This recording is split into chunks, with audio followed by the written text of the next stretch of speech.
안녕하세요. 물리로 인생을 노래하는 수업에 오신 여러분을 진심으로 환영합니다. 붉게 타오르는 노을은 흐르는 세월에 옅어져 가고 있을 이 그리운 추억과 사람의 이름이 불현듯 떠오를 때 사무치는 그리움으로 타들어가는 우리의 가슴과도 같습니다. 이처럼 색깔을 통해 그리운 사람과 과거의 기억을 추억하는 것처럼 우리는 색깔을 통해 저 멀리 어딘가에 존재하고 있을 생명체의 흔적 또한 기대할 수 있게 되었어요. 그와 관련된 빛의 두 번째, 파동적 성질에 대해 알아보는 시간입니다. 우리가 저번 시간에 공부했던 빛의 첫 번째 파동적 성질은 바로 굴절이었죠.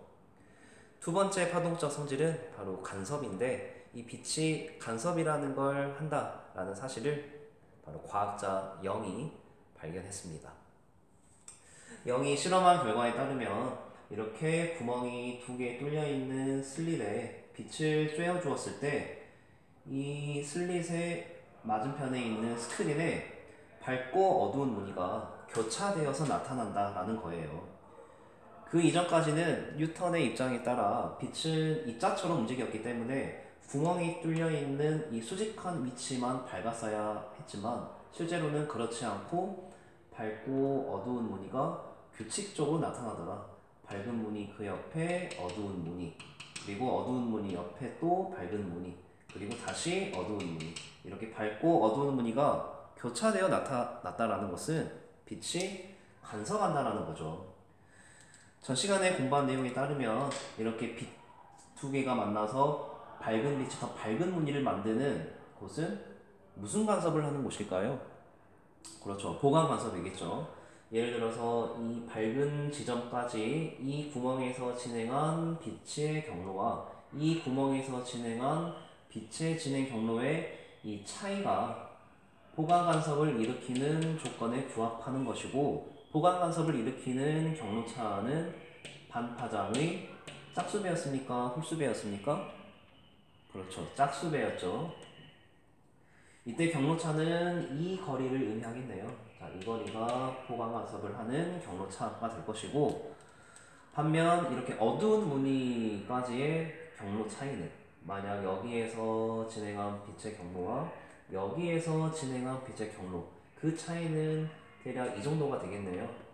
이 경로는 상쇄 간섭을 일으키는 경로 차이기 때문에 반파장의 홀수배를 만족하는 곳일 겁니다. 이처럼 빛이라는 것도 간섭을 하기 때문에 빛은 빼박 파동이다 라는 논리로 귀결이 되겠죠. 이처럼 빛이 간섭을 하는 사례들을 우리가 보강 간섭 따로, 상쇄 간섭 따로 살펴볼 거예요. 일단 첫 번째 보강 간섭 보겠습니다. 비누막, 여러분 비누방울 한 번쯤은 다 불어봤을 겁니다. 그때 그 비누막에 무지갯빛 무늬가 보여요. 이 다른 색깔들이 나타날 수밖에 없는 이유는 바로 비누막에서의 보강 간섭 현상이 발생하기 때문이다. 어떤 빛들이 보강 간섭을 하냐면, 공기에서 비누막을 향해 입사하는 빛의 일부가 굴절을 하고 일부는 반사를 합니다. 그리고 이렇게 굴절되어 진행한 빛이 비누막과 공기에서 반사되어서 여기에서 굴절되어 진행하는 이 두 빛이 사람의 눈으로 들어오게 되면서 간섭을 하게 되는 거예요. 이때 두 빛의 경로 차이는 선생님이 체크한 노란색 길이만큼이 경로차가 되겠죠. 이때 경로차는 비누막의 두께가 어떤지에 따라, 또는 내가 비누막을 어떤 각도로 보느냐에 따라서 경로차는 구조적으로 바뀔 수밖에 없습니다. 즉 경로차가 바뀌게 되면 이 경로차가, 다시 말해 보강 간섭을 일으키는 경로차를 부합시키는 파장값 또한 변하게 되겠죠. 여러분 경로차가 파장과 관련되어 있는 구조, 식에 의해서 결정이 되기 때문에 이 보강 간섭을 일으키는 파장이 변화한다. 따라서 우리 눈에 보이는 색깔의 변화도 유발되는 것이다. 즉 비누막에 각각 표현되어 있는 색깔은 그게 우리 눈으로 들어올 때의 각도가 모두 다르고 또 그 지점에서의 비누막의 두께도 다 다를 것이기 때문에 이런 변수들에 의해서 다른 색깔들로 보이는 것이다 라고 이해하시면 되겠습니다. 그 다음 지폐의 홀로그램. 우리가 지폐에 표기되어 있는 숫자도 어떤 각도로 보느냐에 따라서 다른 색깔로 보이기 마련이거든요. 지폐의 경우에는 이렇게 공기, 그리고 홀로그램 잉크, 그리고 이렇게 지폐, 지면이 있는데요. 이때 공기에서 잉크로 입사하는 빛의 일부가 반사하고 굴절한 일부의 빛은 잉크와 지폐면에서 반사되어 다시 한번 굴절되어 들어가게 된다. 누구에게? 우리의 눈으로. 이때 파란색의 글자로 보인다라는 것은 이 경로차가 파란색 파장값이 보강 간섭을 일으키는 경로차 공식에 부합하기 때문에 우리 눈에 파란색으로 보이는 겁니다. 반면 각도를 달리해서 보았을 때 같은 각으로 반사, 일부는 굴절하여서 또 반사되어 굴절되어서 이때 진행하는 빛이 우리 눈으로 들어오는데, 이 경우에는 경로차가 확연히 아까의 경우와 다르죠. 이때 이 경로차는 주황색 파장이 보강 간섭을 일으키는 경로차 조건에 부합하는 경우라서 이때는 지폐의 숫자가 주황색으로 보이는 거예요. 이처럼 보는 각도에 따라 다른 색깔로 보이는 이유는 각도에 따라 경로차의 변화가 유발되기 때문이다. 이렇게 이해하시면 되겠습니다. 이외에도 어떤 사례들이 있냐면 모르포 나비가 있어요.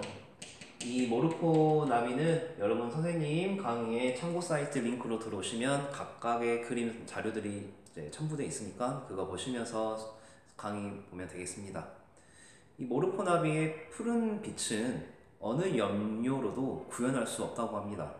왜냐하면 이 색깔은 잉크로 표현한 색깔이 아니고 빛의 간섭에 의해 나타나기 때문이에요.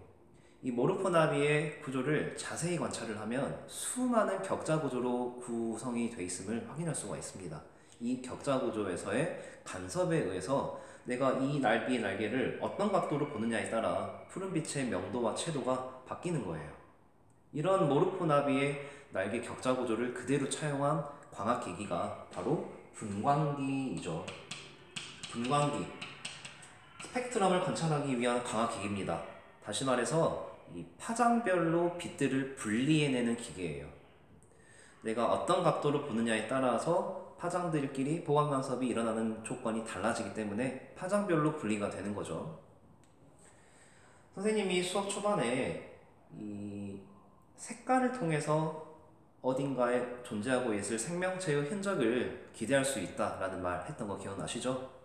이 레드 엣지라는 현상인데, 보통 가시광선으로 광합성을 하는 동식물들, 이런 존재들은 700나노미터보다 짧은 파장의 빛들은 대부분 흡수를 하고 700나노미터보다 살짝 긴 이 가시광선들은 싹 다 반사를 한다고 합니다. 그래서 우주 저 멀리 어딘가에서 지구로 날아오는 빛의 스펙트럼을 분석을 한다면 이 700나노미터 부근에서 붉은 빛의 이 광도가 급격하게 드라마틱하게 바뀌는 부분이 생기기 마련인데, 이를 레드 엣지라고 불러요. 보통 이 빛들은 별빛이나 또는 대기 성분에 의해서 다양한 영역의 파장에서 흡수가 되기 마련인데, 지구와 같이 가시광선 광합성을 하는 생물이 있는 경우에는 이런 레드 엣지가 나타나는 보편적이지 않는 일이 발생하죠. 따라서 저 멀리 어딘가에 있을 행성에서 오는 빛들의 스펙트럼을 보았을 때 레드 엣지가 나타난다. 이는 달리 말해서 그 행성에 가시광선을 통해 광합성을 하는 생물이 있다라는 것을 가늠한다라는 거죠. 자, 그 다음에 카멜레온의 변색 과정도 빛의 간섭과 관련이 되어 있습니다. 카멜레온의 이 피부 구조를 자세히 관찰하면 격자 구조로 이루어져 있어요. 이 격자 구조의 간격이 변하게 되면서 이 빛의 간섭이 발생하게 되고 그에 따라 각기 다른 색깔들로 나타나게 되는 거죠.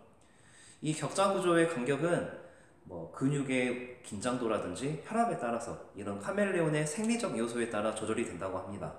이를 통해 변색은 물론 이 동료끼리 커뮤니케이션까지 가능하다고 하네요. 여기까지가 보강 간섭, 빛의 보강 간섭의 사례였고요. 이제 상쇄 간섭을 하는 사례는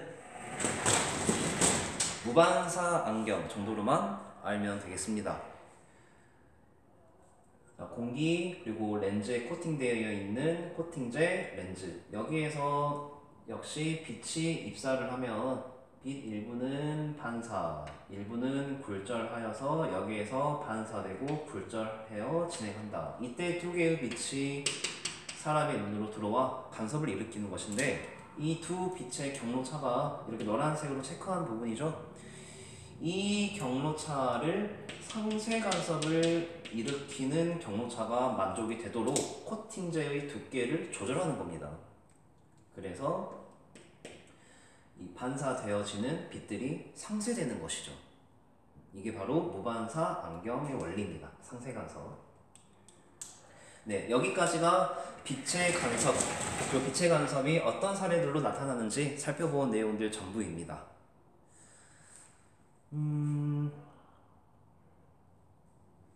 우리가 이 지구를 벗어나서 현재 가장 멀리 있는 곳까지 항해하고 있는 인류 역사상 가장 위대한 여행자라는 타이틀은 바로 보이저호를 두고 하는 말이에요.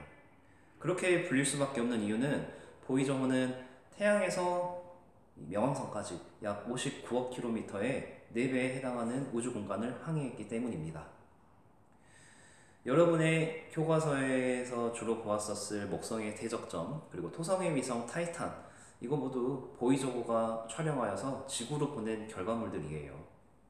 지금 이 순간에도 보이저호는 시속 7만 킬로에 버금가는 속력으로 지구로부터 멀어져 가고 있는 중입니다.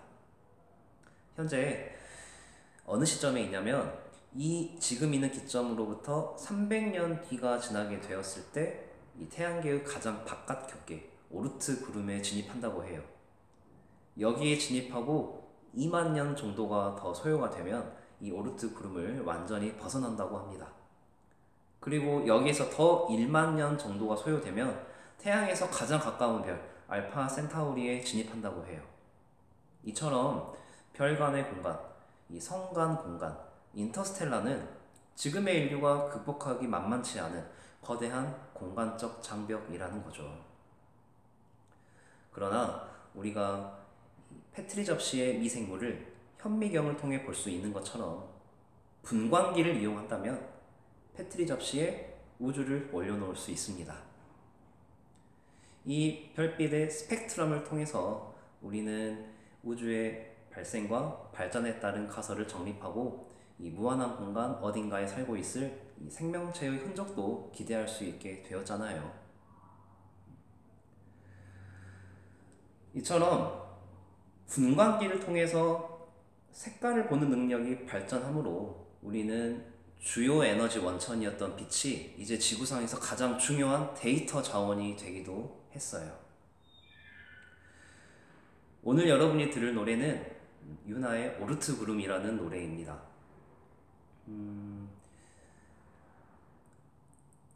이 어두컴컴한 밤하늘의 심연을 올려다보면서 더 넓은 세상에 대한 호기심을 물리학 탐구로 승화시킨 인류 덕분에 이 우주는 138억 년간의 오랜 침묵을 깨게 되었습니다. 우리가 한평 남짓의 이 좁은 공간에서 우주의 탄생과 종말을 상상하며 이 자신의 내면 안에 무한한 우주를 담아 그 의미를 이해하려는 면에서 인류는 우주적인 존재입니다.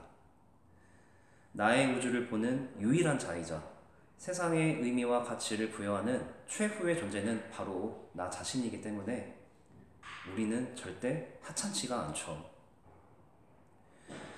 선생님이 인생을 그렇게 오래 산 건 아니지만 이 쓰디쓴 바람을 맞아가면서 생채기를 수없이 입어가며 내 심장도 남들의 것과 다를 바 없이 여리다는 것을 알게 되었어요. 그런데 이 바람은 내 심장에 생채기만 남기진 않았더라고요.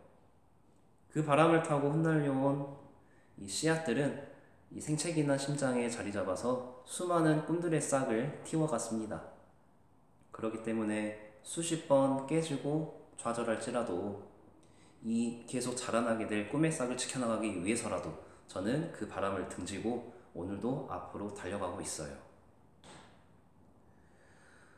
이 무모함이 새로운 기회임을 알기에, 녹슨 심장에도 꿈이 피어나고 있음을 알기에 오늘도 사소한 모든 것의 의미를 찾아가며 달려나가고 있습니다.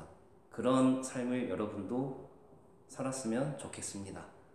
오늘도 물리를 통해 인생을 배웁니다.